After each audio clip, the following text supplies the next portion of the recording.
మంగళవారా వేటగాడ సినిమాలో మన గురు రామారావు గారి పాట ఒకటి పాడరా. ఒరే బుధవారా నువ్వే శ్రీదేవి దగ్గర పో. 1 2 హక్కు చాటు పింగ తడిసే చింగ్ చికింగ్ జింగ్ కోకమాటు పిల్ల తడిసే చింగ్ చికింగ్ జింగ్ హక్కు చాటు పింగ తడిసే కోకమాటు పిల్ల తడిసే ఆకాశ గంగొచ్చింది అందాల ముంచెట్టింది గోదావరి పొంగొచ్చింది పొంగులు ముడిపెట్టింది. లే ఎవరిని లే ఏ ఆ లలితమ్మ కేసు ఏమవుతుందంటావు? రాంబాబు గారు అసాధ్యులు. తన వాదంతో కోర్టుని అదరగొట్టి జడ్జిని బెదరగొట్టి లలితమ్మను రక్షించగలరు. అలాగే లలితమ్మ బయటపడితే జానకిమ్మ బతుకు ఏమవుతుందో తెలుసా? నాశనం అవుతుంది. అందుకని లాయర్ గా రాంబాబు గారు తన డ్యూటీ చేయడం తప్పట్టావా? పెద్ద చేశారులే డ్యూటీ. అందరి కోసం ఇలాగే రాత్రి పావులు తిండి తిప్పలు మానేసి తాపత్ర పడతారనుకున్నావా? నాకు బాగా తెలుసు. లలితమ్మని ఎలాగైనా రక్షించి నెత్తినెట్టుకోవాలని జానకిమ్మ బతుకు నాశనం చేయాలని చూస్తున్నారు.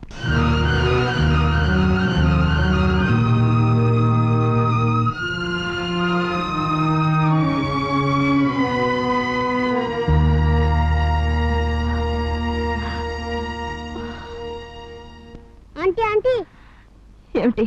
అమ్మని తప్పకుండా వదిలేస్తారు కదా? వదిలేస్తారు ఊరేస్తారు ఎవరికి తెలుసు? నేను చెప్తాను ఆంటీ. బొమ్మ పడితే వదిలేస్తారు. బొమ్మ పడింది వదిలేస్తారు వదిలేస్తారు. వదిలేస్తే మీ అమ్మ నువ్వు కలిసి ఏట్లో దొక్కండి. బాబు బాబు బాబు జానకి, రోజు రోజుకి నువ్వు రాక్షసులా తయారవుతున్నావు. ఈ పసివాడికి ఏం అన్యాయం చేశాడు? ఏం అపకారం చేశాడు?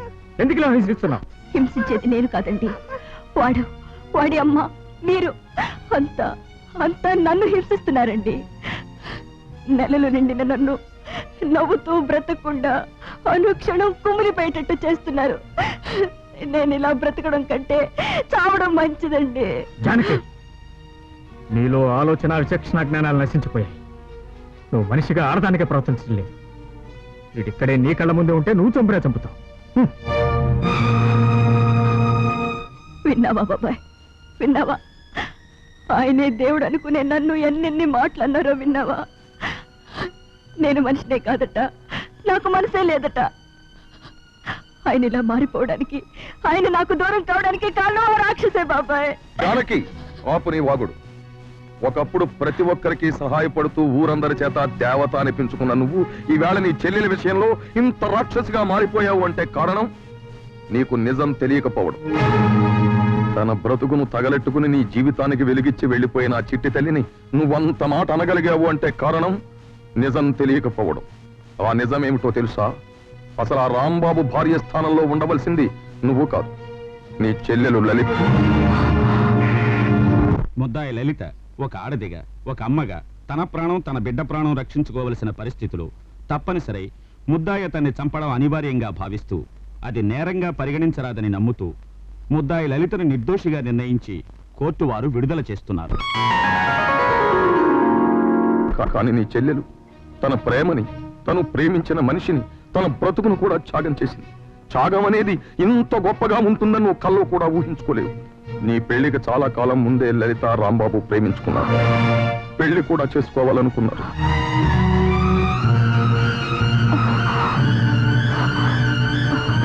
జానకి, మా జానకి, జానకి. లలిత,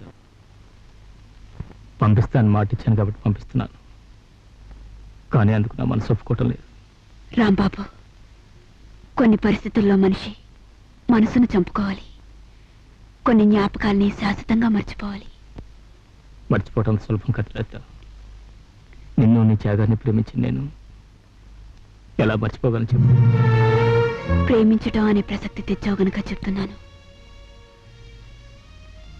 మాకు చిన్నప్పుడు నా పని తన పని తను చేసేది, నా చదువు దాని చదువు నన్ను చదవమనేది. ఇప్పుడు నేను అడిగేది ఏమిటో తెలుసా? దాని మీద ప్రేమ, నా మీద ప్రేమ, దాని మీదే చూపించు, దాన్నే ప్రేమించు.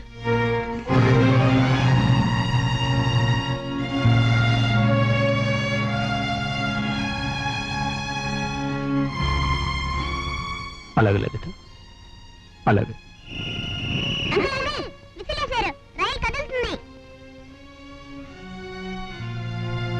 లలిత, నాదో కోరిక. ఒక్కసారి బాబు చేత నన్ను నాన్న అని పిలుపు.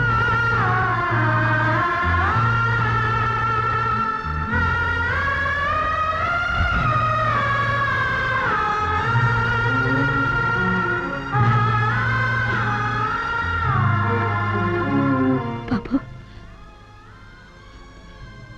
ఆయన ఒకసారి నాన్న అని పిలువు. అదేమిటమ్మా ఆయన అంకుల్ కాదు? లేదు బాబు, ఆయన మీ నాన్న.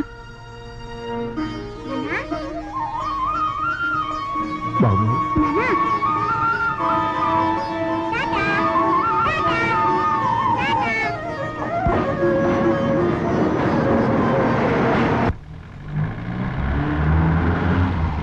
అల్లుడు అల్లుడు వచ్చావా? ఇందాకడి నుంచి నీ కోసం అన్ని చోట్లకి ఫోన్లు కొడుతుంది. ఏం జరిగింది మావయ్య? జానకమ్మ పరిస్థితి చాలా ప్రమాదంగా ఉంది. నొప్పులు పడుతోంది. మతిలేని దానిలా లలితను చూడాలి అంటోంది. జరిగిన సంగతి అంతా జానకమ్మకు చెప్పేశాను బాబు.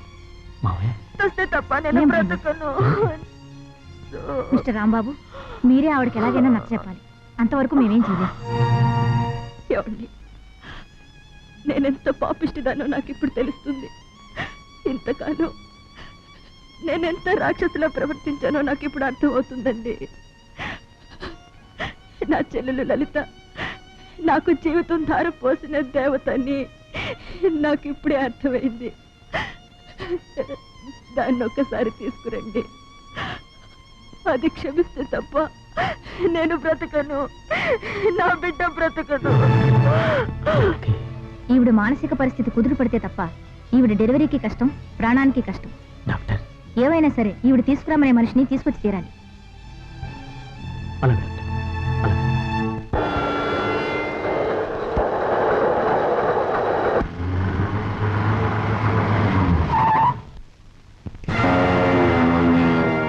గుడ్ ఈవినింగ్ లాయర్ గారు. Hello, good evening. చూడు మిస్టర్ రవి, నేను అర్జెంట్కి వెళ్ళాలి. గేట్ వేసింది. నీ మోటార్ సైకిల్ ఇవ్వగలవు? అలాగే.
లలిత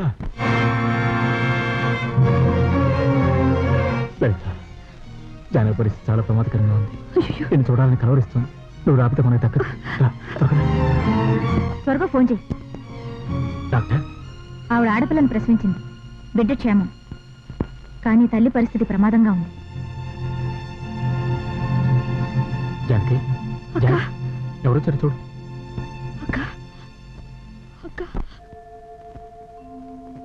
నేనక్క, నేను లలితని.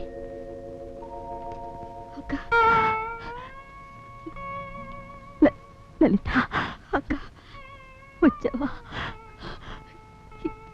ఈ పాపిస్ట్ దాన్ని మన్నించడానికి ఊరుకో అక్క, ఊరుకో. అలా మాట్లాడద్దు. నిన్ను అర్థం చేసుకోలేక నిన్ను అనుమానించాను, అవమానించాను. నన్ను క్షమించమ్మా, నన్ను క్షమించు. నీకు నాకు మధ్య మన్నింపు క్షమాపణ లేవిటక్క, ఊరుకో. ఏమండి, పాపను ఒక్కసారి ఇలా తీసుకురండి.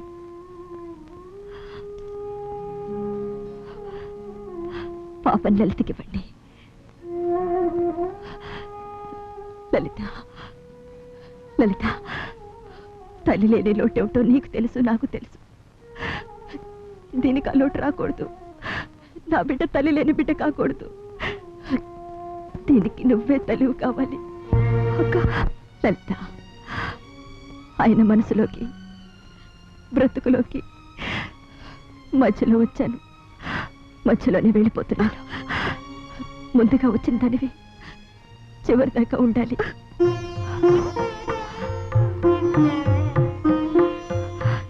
ఏమండి, రేపు మీ బిడ్డ అమ్మా అని పిలవపోయి మా లలిత మొహం బొట్టు లేకుండా బోసిగా ఉండకూడదు.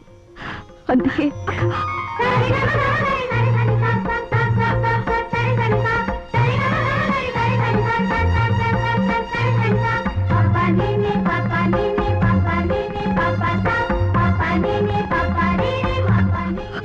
లలిత, నేను పోయిన తర్వాత నీ బాబుతో పాటు ఆయనకి పాపకి అన్ని నువ్వే అక్క 10 కాలాల పాటు కళకళలాడుతుండాలి. ఇంటికి నువ్వు దీపానివే, దేవతవే. నువ్వు అక్క, అక్క,